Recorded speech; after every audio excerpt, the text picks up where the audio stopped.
Welcome to the Co-Authoring Chronicles podcast, 2 voices, 1 tale. Hello there, everyone. So glad you could join us today. I'm Helen Corvis, co-author and terrible comedian. We're here today to discuss upcoming trends, latest ideas, or relevant topics for authors, specifically co-authors in 2025. So at the time of recording, we've moved into a new year and feel it's always a good idea to just touch base on some of the more important things that are going on in our craft.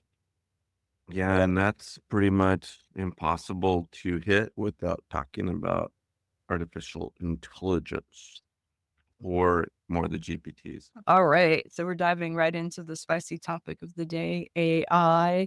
So I know we're all moderately familiar, or at least have some kind of idea that AI is this magical technology that can somehow ingest all of your content and spit out vaguely different seeming content.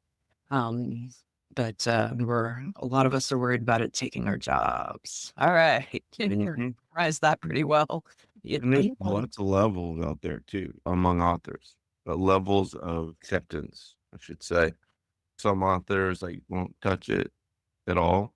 Ran some polls, surveys on this, and it's a pretty wide mix. I would say though, there's at least among indie authors that completed the survey, much less acceptance of AI for using it as a writing tool, but some use it for marketing, some use it for idea generation. And then there's other authors that embrace it fully for anything that they could possibly do, including actually writing pieces or parts of stories. So, Yeah, quite the range there. All right. So where do we start? well, our podcast is about co-authoring and collaboration. And so I thought that might be a good place to outline how AI could be used as a collaborative tool. Mhm. I don't think we're going to dive deep in opinions on copyright or not. There's a lot of work going on to figure out what the copyright is, and it's kind of diverging a little bit between European countries and the United States. Not lawyers. Yeah, I think the general commonality is that I'm seeing is that if you write something fully, or I shouldn't say you write, if something is written fully with AI, generally speaking, it's not going to be copyrightable. If you use tools to, and I say tools kind of like the fancy grammar checker tools that now mostly all use AI. If you're using tools like that to give you ideas for words or word placement, rearranging words, things like that, and you publish with that, well, nothing's overly changed. I mean, we've been using grammar checkers and stuff with or without AI for quite some time. So I'm glad we kind of tackled that little bit of it. One thing that is sparking my interest when we talk about this increasing trend of AI and the advancement of technology and how it's giving opportunities, I guess, in a way, is this is like a little tidbit that puts it in context for me. I was speaking to a member of the youth generation, and they were telling me that before they turn in any writing assignment, they actually run it through an AI checker to see what percent of their work is classified as AI, because apparently that's a kind of a check that they have to go through now. And so I know we're just covering like 2025 trends, but I am super curious about how the future is going to roll out. Some kind of emphasis I'm seeing these days about people checking for AI and, and all that. These tools aren't 100% reliable, but if you're in the low teens probability versus high 99 percentile probability of AI, you might want to take a look. The tools aren't fully accurate. They make tools to look at images and text now. Yeah. I know the imaging tools last time I used it aren't very accurate at all. Hmm. And I know Joanna Penn, she's an indie author advocate extraordinaire. She's heavily supports the use of AI for most things in writing or in the author business, I should say. Um, and she talks about more in 2025 embracing being human. And her standpoint is, nothing, no AI can replace, at least today, Hmm. um, the creativity and elegance of the craft of writing that humans have. Hmm. Um, and and it's important to put that human side into our writing, our author business, and in our writing, because if we don't, I think and she feels, and a lot of authors feel, you are going to see these low quality books more and more flood in the market. Readers are very smart. They're going to see this. They're going to see uh, the tacky writing of people that are just trying to. Maybe they had an idea for a story and they just didn't want to write it, so they let the AI. But they're gonna see that quality difference. They're gonna see or feel that it's not human. And what's interesting is it's actually, I used to read a lot of airport mess, like paperbacks and things like Clive Cussler and Dan Brown. And one thing that I remember about Clive Cussler is he would take a story, but then he also put in a lot of research, right? Or, and I think that's pretty common for some of those books. They would, for example, have like your main character, some beautiful woman. They go through an adventure to find a lost secret of who knows what. And then the book is just crammed with, 50% of like historical facts about, what war had happened, what landscape had been like, what historical tidbits had provided a rich backdrop for the story. And in some ways, I do find, to speak to your being human element, it's kind of funny because AI could totally replace like that 50% chunk of dry research that some of those authors have made kind of a hallmark in their books. But it's a little bit harder, I feel, to replace the odd characters and the quirkiness, right, of the people who are actually living the story and the adventure. Yeah, yeah, and that human part this is gonna like make some folks' heads explode, but there's companies popping up. The biggest one right now, created by humans.ai, where authors can submit their works to this company to get rights for AI training. So basically, you're giving your works to this company to train AI, and they will pay you money for it. How they go about doing this, I don't know if it's, you get 10 cents for every AI bot that scans the material. I'm not quite sure how it works, but the theme is that authors can monetize AI being trained off the works, if that is something that you want to do. Some will, some won't. I'm on the fence right now whether I haven't done it, but what do you think, I feel like this is an Ouroboros of, snake eating its own tail Yeah. in an ever tightening loop. Yeah. Well, I tell you what, the one thing I really love about writing is the part where I get to do the writing. And for me, that's where a lot of the joy comes in. Mhm. So, and the thing about co-authoring is that I enjoy the creative process with you.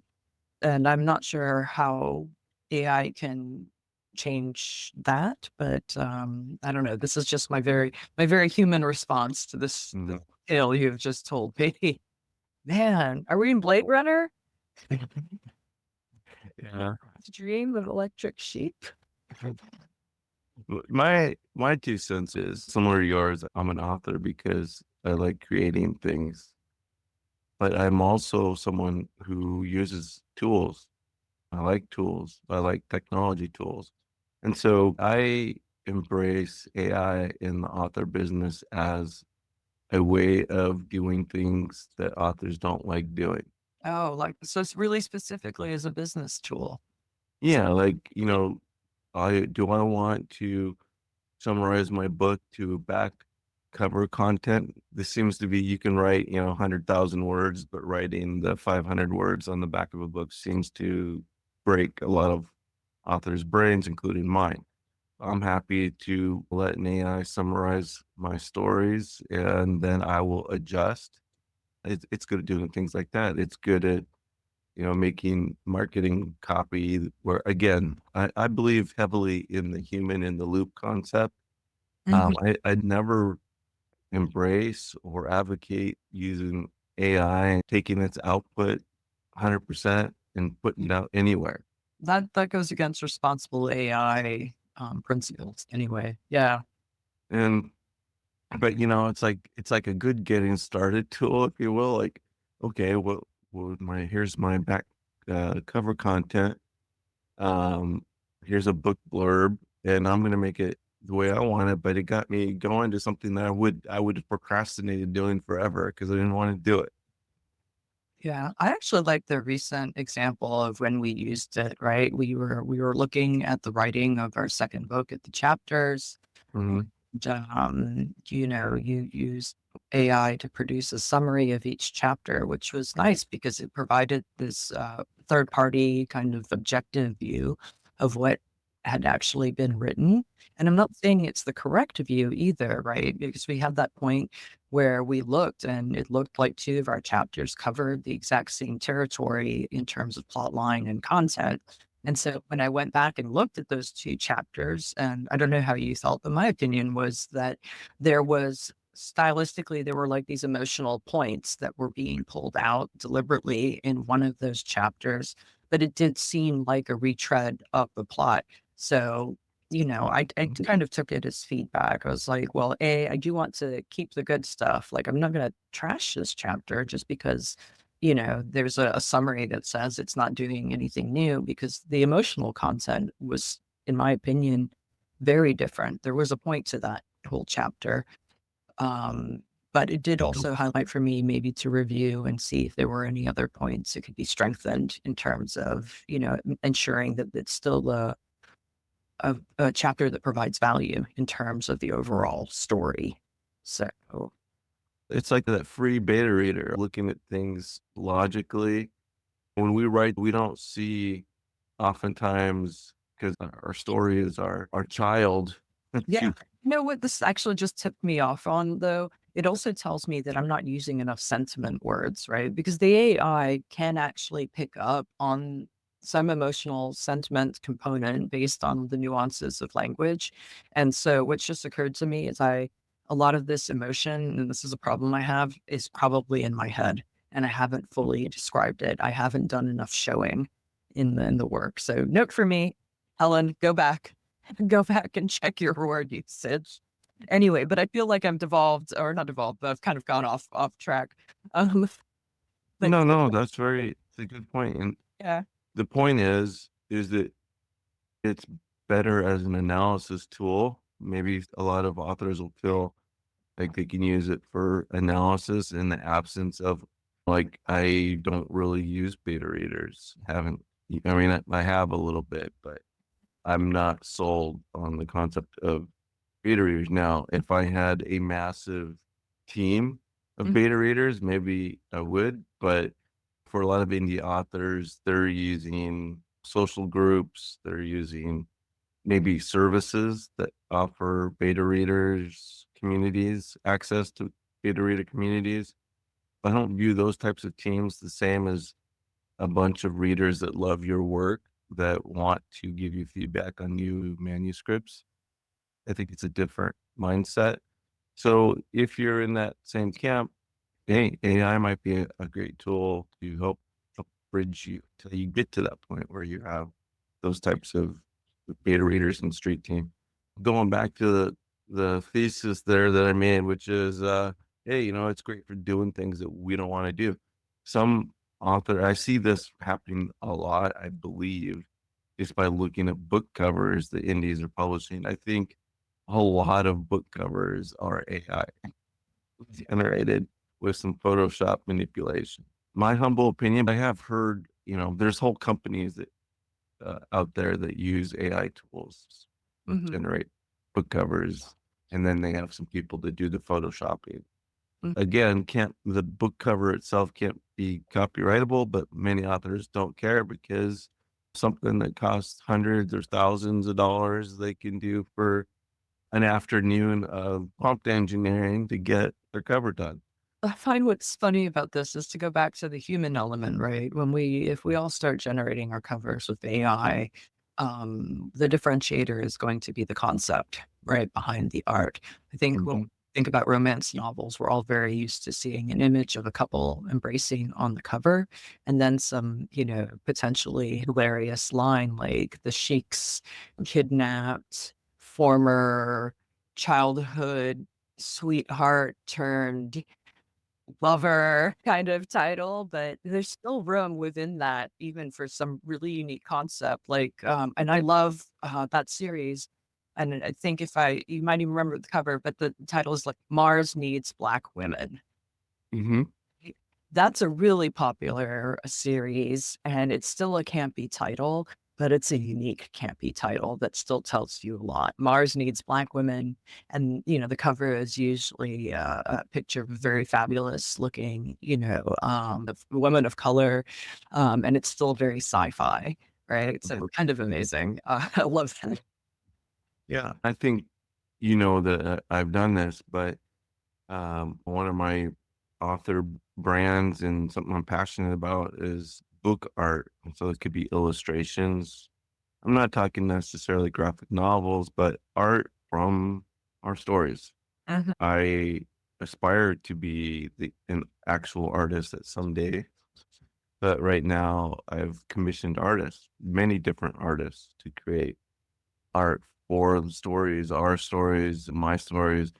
And the last few, well, not say few, a couple iterations, the normal process is that I do a big write up of what it is that I'm looking for, and maybe provide some reference art from the internet, like photos, pieces, and say, yeah, I want a sword and it looks sort of like this, or I want a landscape, looks sort of like this, like we used to do in high school, taking out magazine clippings and use those as reference. So sort of like that. And then the big write up. But one thing I found a lot more efficient, it's kind of ironic, but here I'll say what it is do the big write up, and then I'll have AI kind of do a couple passes at either certain portions of the illustration I want, or maybe the whole thing perhaps, and say, here's an AI's rendition, but really what I'd like it to be like is this, this, and this, and I want it illustrated in this style, in this medium, blah, blah, blah. And so using AI, a picture says 1,000 words, right? Mhm. The ironic part is it's at least, in the casual commissioning sphere of getting art is it's a big challenge to find artists that are actually artists and not using AI themselves. So it's it's a it's a very interesting situation we find ourselves in today. Well, I'm back with the snake eating its own tail. And I have all sorts of disclaimers on the contracts for the commissions that should not be and all this sort of thing, though, because I do use so many different artists. I've had quite a few run-ins with folks that's their whole business and basically scams. Artist scams is they tell you that they're an artist and they swear that they are, and they have all these different techniques for creating art that's not created by humans. Mm. It's sad, but Well, how about challenging? Being on a practice of trying to describe things, not necessarily with the sentiment, "Oh, maybe and that's why AI can't solve that my book is emotional." More a functional description. Okay. Well, that's, wow. No, I think we've covered quite a few things. Oh, is there anything Mhm. else? No, I think that's the things that I think our authors are going to be looking at in 2025 and coming to their own. place of either no way, not in a million years will I ever. And yeah, maybe there are some things. There's a lot of notebook AI, Google and Copilot and all these different technologies that make desktop activities more productive, scheduling calendars for you, taking meeting notes. Yeah, the list goes on and on. Maybe those are the automations that an author would be comfortable using. But the key thing is we have a lot of things to do as indie authors. AI can help.